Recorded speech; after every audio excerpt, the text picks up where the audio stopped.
ఇక అక్కడ అట్లా ఉంటే ఇక సూర్యాపేట జిల్లాలో ఇక చూసుకోవచ్చు. బీఆర్ఎస్ నాయకుడి దారుణ హత్య. బీఆర్ఎస్ నాయకుడి దారుణ హత్య. ఇక మరి శాంతి భద్రతలు అదుపులోనే ఉన్నాయి, క్రైమ్ రేట్లో మనం తక్కువనే ఉన్నాం మిగతా వాటికంటే అని చెప్పేసి ఏదైతే చెప్తా ఉన్నామో, ఇట్లా పట్టపగలు గుండాలంతా కూడా రెచ్చిపోతాను. సరే వాళ్ళు ఏమైనా తప్పు చేస్తే కోర్టులు ఉన్నాయి, పోలీసులు ఉన్నారు, వాటి ప్రకారం వెళ్తే ఓకే. కానీ చంపడం నరకడం ఏంటిది? ముక్కలు ముక్కలకు నరికిలట మధు అనేటువంటి ఒక బీఆర్ఎస్ సంబంధించిన నాయకుడిని, మాజీ సర్పంచ్ భర్త. బీఆర్ఎస్ నాయకుడి దారుణ హత్య, ముక్కలుగా నరికి గోనె సంచిలో మూటగట్టి కాలువలో పడేసిన దుండగులు. సూర్యాపేట జిల్లా యార్కారంలో ఘటన. రాజకీయ కక్షలే కారణమని అనుమానిస్తున్న పోలీసులు. ఈయనేం కాదు, ఈయన కూడా గతంలో ఒక మర్డర్ సంబంధించినటువంటి కేసులో ప్రధానమైనటువంటి నిందితుడిగా ఉన్నాడు. సో పాత కక్షలతోటే మధును చంపిన్లు అనేది ఒక ఆరోపణ వినబడతా ఉన్నది. సూర్యాపేట జిల్లా యార్కారం గ్రామంలో బీఆర్ఎస్ మాజీ సర్పంచ్ మౌనిక భర్త చింతలపాటి మధు శనివారం దారుణ హత్యకు గురయ్యారు. శుక్రవారం సూర్యాపేటలోని తన ఇంటి నుంచి బయటకు వెళ్లిన మధు సాయంత్రం నుంచి ఫోన్లో అందుబాటులో లేకుండా పోయారు. అర్ధరాత్రి దాటిన తర్వాత యార్కారం గ్రామ శివారులోని ఓ కాలువలో అనుమానాస్పద సంచి కనిపించింది. ఘటన స్థలానికి చేరుకున్న పోలీసులు సంచిని ఓపెన్ చేసి మధు డెడ్ బాడీని గుర్తించారు. మధు హత్యకు రాజకీయ కక్షలే కారణమని పోలీసులు అనుమానిస్తున్నారు.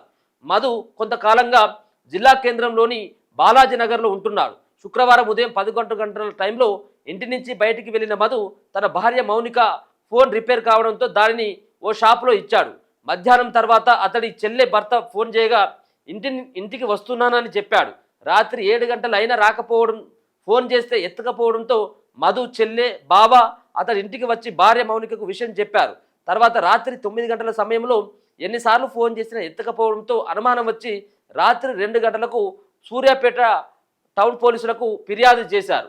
రంగంలోకి దిగిన పోలీసులు ఉదయం 5 గంటల సమయంలో సూర్యాపేట జనగామ రహదారి వెంట యార్కారం గ్రామ సమీపంలో గోనె సంచిలో డెడ్ బాడీ ఉన్నట్లు గుర్తించారు. మధు కుటుంబ సభ్యులను పిలిచి గోనె సంచి విప్పి చూస్తే ఆ డెడ్ బాడీ మధుదేనని తేలింది. ఘటనా స్థలాన్ని ఎస్పీ నరసింహతో పాటు పట్టణ సిఐ ఫోర్నిక్స్ టీమ్ డాగ్ స్క్వాడ్ పరిశీలించారు. కాగా యార్కారం గ్రామానికి చెందిన కొందరు వ్యక్తులు పాత కక్షల కారణంగానే తన భర్తను హత్య చేసి ఉంటారని మౌనిక అనుమానం వ్యక్తం చేసింది. ఆమె ఫిర్యాదుతో కేసు నమోదు చేసినట్టు పట్టణ సిఐ వెంకటయ్య తెలిపారు. మధు డెడ్ బాడీని సూర్యాపేట హాస్పిటల్కు తీసుకురావడంతో కుటుంబ సభ్యులు, బంధువులు, నాయకులు భారీ సంఖ్యలో తరలివచ్చారు. పోస్టుమార్టం అనంతరం పోలీసు బందోబస్తు నడుమ మధు అంత్యక్రియలు ముగిశాయి. అయితే ఈ హత్యతో గ్రామంలో ఎలాంటి ఘటనలు చోటు చేసుకుంటాయో అన్న ఆందోళనలు వ్యక్తం అవుతున్నాయి. ప్రస్తుతం పోలీసులు గ్రామంలో అదనపు బలగాలను మోహరించి శాంతి భద్రతలను అదుపులోకి తెచ్చేటువంటి ప్రయత్నం చేస్తున్నారు.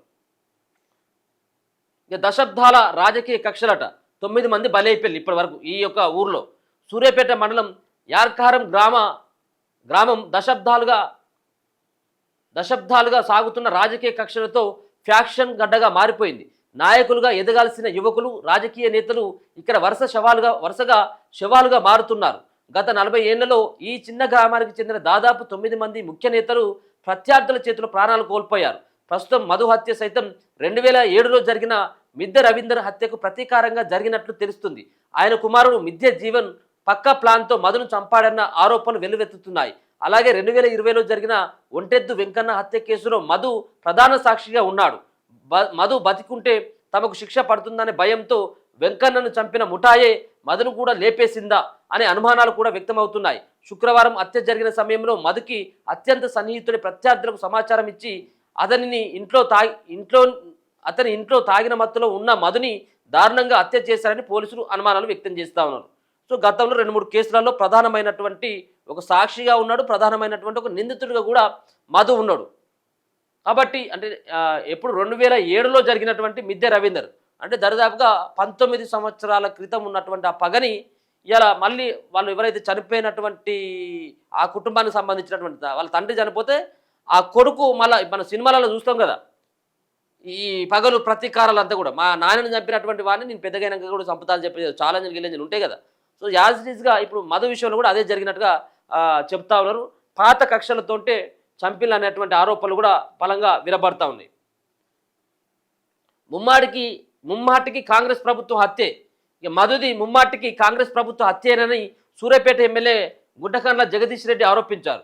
సూర్యాపేట జనరల్ హాస్పిటల్లో మధు డెడ్ బాడీని జగదీష్ రెడ్డి నివాళులర్పించి కుటుంబ సభ్యులను పరామర్శించారు. అనంతరం మీడియాతో మాట్లాడుతూ హత్యలో పోలీసుల భాగస్వామ్యం ఉందని, హత్యా రాజకీయాలను ప్రోత్సహించడం సరైంది కాదన్నారు. గతంలోనూ తమ పార్టీ సర్పంచ్ ఒంటెద్దు వెంకన్నను సైతం దారుణంగా హత్య చేశారన్నారు. మధు ఫ్యామిలీకి అండగా ఉంటామని, ఇద్దరు ఆడపిల్లల చదువులు, కుటుంబ పోషణ బాధ్యత కూడా మేమే తీసుకుంటామని నిన్న ఆయన కూడా హామీ ఇస్తే, జిల్లా కేంద్రంలో హత్య చేసినట్లు గుర్తింపు, మధును పక్కా ప్రణాళికతో హత్య చేసినట్లు తెలుస్తుంది. సూర్యాపేటలోని తాళ్లగడ్డ ఏరియాకు చెందిన తాటిపాముల జానయ్య అనే వ్యక్తి ఇంట్లోనే ఈ హత్య జరిగినట్లు పోలీసులు నిర్ధారించారు. ఆ ఇంట్లో మద్యం సిట్టింగ్ ఏర్పాటు చేసిన ఆనవాళ్లను పోలీసులు గుర్తించారు. అక్కడ మధును హతమార్చిన అనంతరం యార్కారం శివారుకు తరలించినట్టు భావిస్తున్నారు. 2007లో కాంగ్రెస్ సీనియర్ నాయకుడు మాజీ సర్పంచ్ మిద్దె రవీందర్ హత్యకు ప్రతీకారంగానే ఈ ఘోరం జరిగినట్లు పోలీసులు ప్రాథమికంగా నిర్ధారించారు. మిద్దె రవీందర్ కుమారుడు తన అనుచరులతో కలిసి మధును టార్గెట్ చేశారని, పాత కక్షలే ఈ హత్యకు ప్రధాన కారణమని పోలీసులు అనుమానిస్తున్నారు. ఈ హత్యలో ఒక జిమ్ ట్రైనర్ సహాయంతో మరో 3 పాల్గొన్నట్లు ప్రాథమికంగా పోలీసులు అంచనాకు వచ్చారు. అయితే ఇందులో ఇద్దరిని అదుపులోకి తీసుకుని విచారిస్తున్నట్లు సమాచారం.